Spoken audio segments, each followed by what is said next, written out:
Back to Vikram tutorial. आज लाए हैं इसरो, बहुत ही इंपॉर्टेंट टॉपिक है और जितना भी इम्पोर्टेंट मुझे लगा सारे पॉइंट को हम छांट के लाए हैं।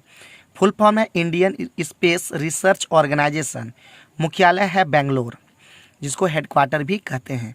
स्थापना हुआ है 15 अगस्त 1969। इसके पहले 1962 तक 1962 में इसका अलग ही नाम था, वो आप लोग देख लीजिएगा, ठीक है। मुख्य लॉन्च केंद्र या प्राथमिक अंतरिक्ष केंद्र बंदरगाह सतीश धवन अंतरिक्ष केंद्र श्रीहरिकोटा 1971 ईस्वी में हुआ। भारत का पहला उपग्रह आर्यभट्ट था, जो कि सोवियत संघ की सहायता से सोवियत संघ में ही छोड़ा गया 19 अप्रैल 1975 ईस्वी। दूसरा उपग्रह भास्कर 7 जून 1979 ईस्वी। भारत निर्मित पहला प्रक्षेपण यान रोहिणी 1980 में हुआ था। वर्तमान निर्देशक के सिवन है और चंद्रयान 1 22 अक्टूबर 2008, मंगलयान 24 सितंबर 2014 पहले प्रयास में सफल होने वाला पहला राष्ट्र बना। चंद्रयान 2 22 जुलाई 2019 को हुआ।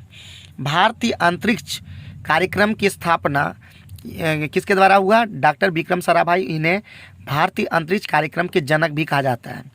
भारतीय परमाणु कार्यक्रम के जनक डॉक्टर होमी जहांगीर भाभा को कहा जाता है। पहले चेयरमैन डॉक्टर विक्रम साराभाई थे और भारतीय रॉकेट विज्ञान का जनक प्रोफेसर सतीश धवन है। तो ये कंफ्यूज नहीं कीजिएगा, 3 पॉइंट है। भारतीय अंतरिक्ष कार्यक्रम के जनक डॉक्टर विक्रम साराभाई, भारतीय परमाणु कार्यक्रम के जनक डॉक्टर होमी जहांगीर भाभा और भारतीय रॉकेट विज्ञान का जनक प्रोफेसर सतीश धवन।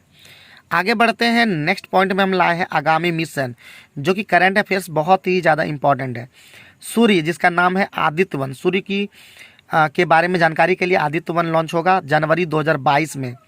चांद पर जाने वाला चंद्रयान 3 2021 में। मंगल पर मंगलयान 2 2024 में। शुक्र पर शुक्रयान 1 2023 में और गगनयान 2022 में। ये आगामी मिशन है, इसे याद कर लीजिएगा क्योंकि आने वाला करंट अफेयर्स में ये इम्पॉर्टेंट हो सकता है। तो आज के जितने भी पॉइंट हम बताएं सारे पॉइंट को याद कर लीजिएगा, बहुत इंपॉर्टेंट था। तो वीडियो देखने के लिए बहुत बहुत धन्यवाद। इस तरह के ज़बरदस्त वीडियो देखने के लिए विक्रम ट्यूटोरियल चैनल को ज़रूर से ज़रूर सब्सक्राइब कर ही लें।